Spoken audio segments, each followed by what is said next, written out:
The New 52 reboot in DC Comics was a very interesting time, especially for the young adult superheroes. New was the key word, with refreshed costumes and altered team lineups. Also new was a villain to threaten them all named Harvest, who I can't wait to tell you more about on this episode of Lesser Evils.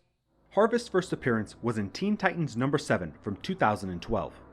The story of Harvest begins in the 30th century when he was a colonel in the human army who had spent his entire adult life fighting in the Meta War.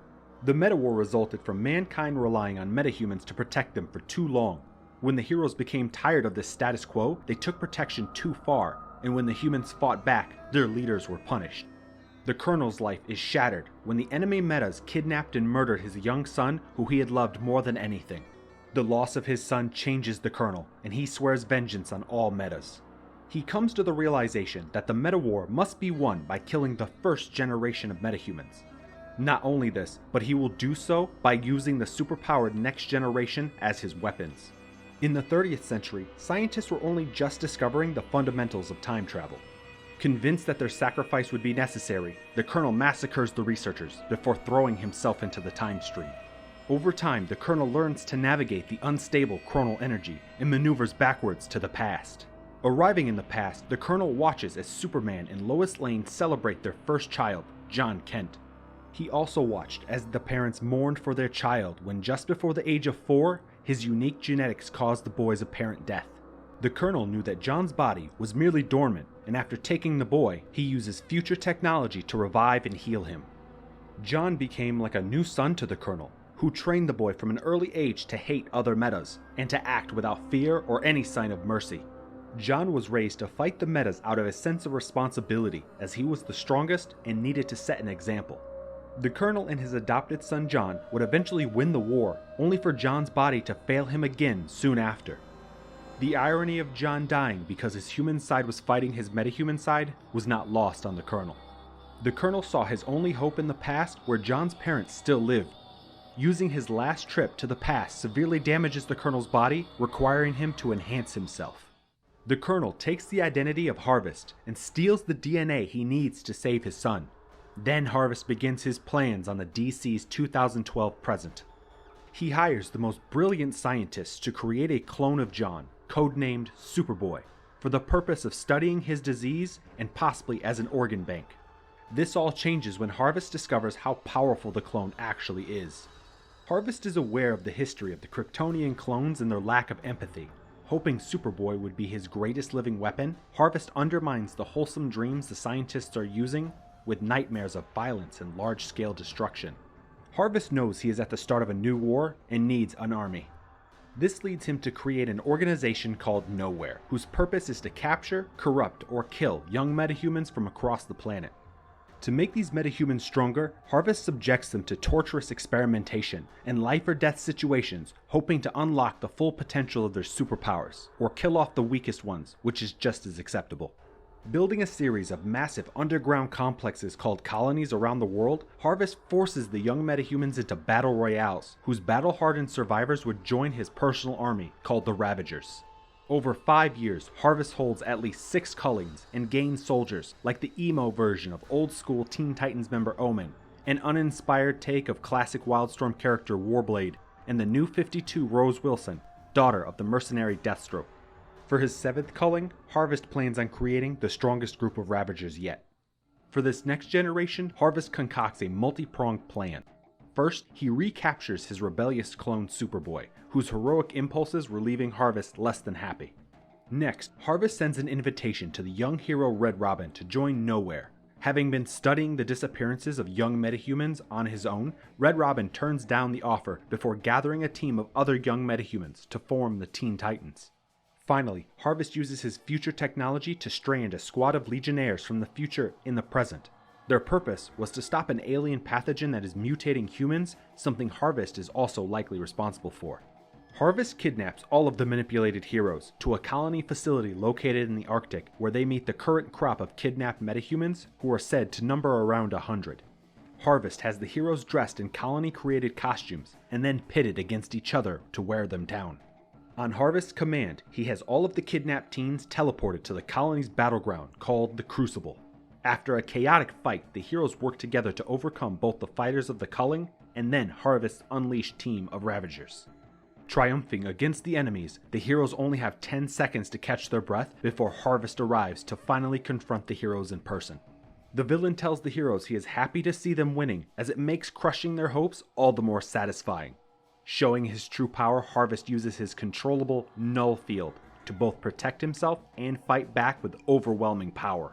The heroes throw everything they have at Harvest, but it fails against the seemingly unstoppable villain. Even their strongest fighters fall against the might of Harvest.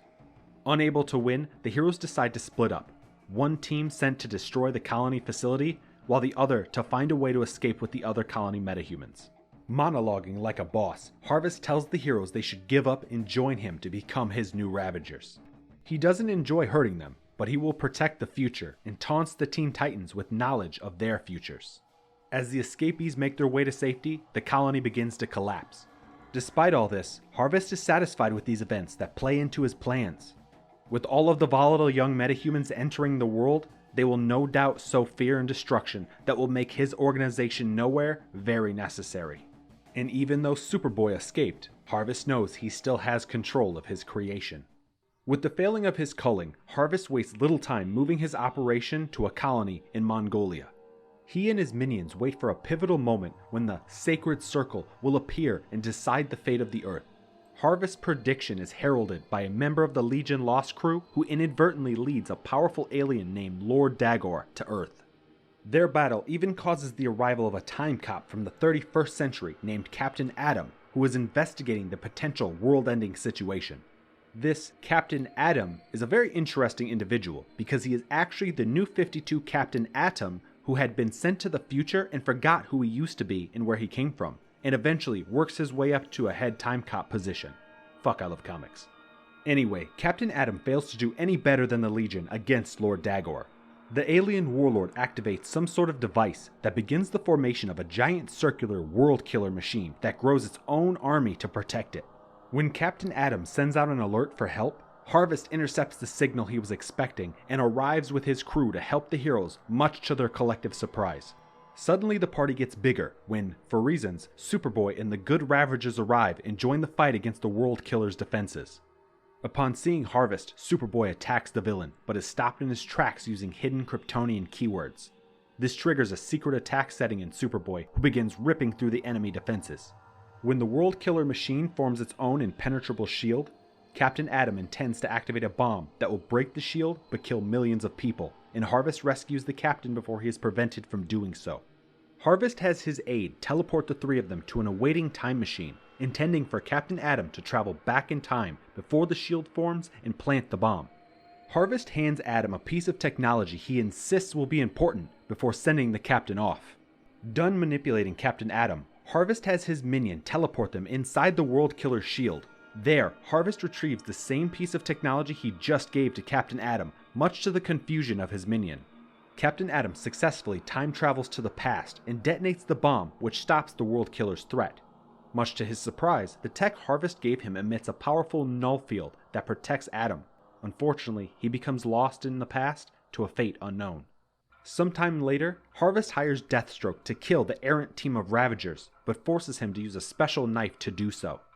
In return, Deathstroke will take his daughter Rose with him. Deathstroke makes short work of the heroes, despite the interference from the awesome Animal Vegetable Mineral Man. The special knife actually turns out to be a stabby teleporter, which sends the victims to Harvest base for storage. Looking on the captured Ravagers team, Harvest comments that they were only ever running from their own destiny. When Harvest begins a new colony somewhere on the continent of Africa, Red Robin's computers detect it and alert the Teen Titans. Knowing that Harvest is making it too easy for the Titans to find him, they assume the villain wants them to come. When the Teen Titans arrive at the colony, they discover the opposite of what they expected. Instead of a hellish battle zone, they find a respectable learning institution. After meeting friends who they had watched die, and enemies who were now friendly, the Teen Titans become even more suspicious. Red Robin alone is allowed to meet privately with Harvest, and the hero discovers a broken man in a wheelchair who apologizes to Red Robin for all the pain he caused. He is still fighting for the future, but he realized the monster he became in his quest. Instead of culling the young metahumans, he is now just taking their powers away so they can live normal lives. Harvest offers the procedure to the Teen Titans as restitution for his actions, and the heroes tell him they will think on it. The Teen Titans rightly decide to verify before trusting and discover Harvest's secret lab. It's revealed Harvest was telling the truth about taking the teens' powers, but left out the part where he was combining the meta DNA together into a huge life form. The DNA suddenly attacks the Teen Titans until Harvest arrives in full villain regalia and takes down the Teen Titans with little effort. Harvest talks with the still conscious Red Robin and points out how similar the two are in their want to protect the world by gathering young metahumans. Harvest offers Red Robin one last chance to join him, as they are the only two true humans, but he is turned down. As Harvest moves to murder Red Robin, the hero is saved by his teammate Bunker, who forces Harvest's life-saving armor to shatter. A vulnerable Harvest threatens to inject the meta-DNA into himself, but doesn't get the chance when Teen Titans Raven ignites the DNA creature, causing the facility to explode around Harvest and apparently killing him. Years later, Harvest returns unexpectedly and teleports the current batch of Teen Titans, including Superboy, to his base. He runs the team through a machine that brings their emotions and memories to life. After dealing with each other's issues, Red Robin deduces that Harvest is responsible. Harvest appears and reveals that he is there to take Superboy and let the team say their goodbyes. Harvest uses the illusions generated by the room to remind Superboy of his familial connections.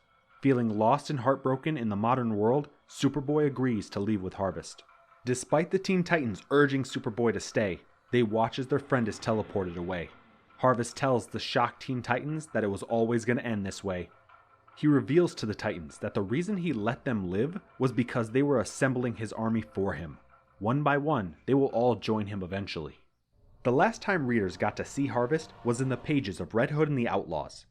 Working alongside Amanda Waller's Suicide Squad, the Outlaws investigate Harvest's abandoned Arctic colony.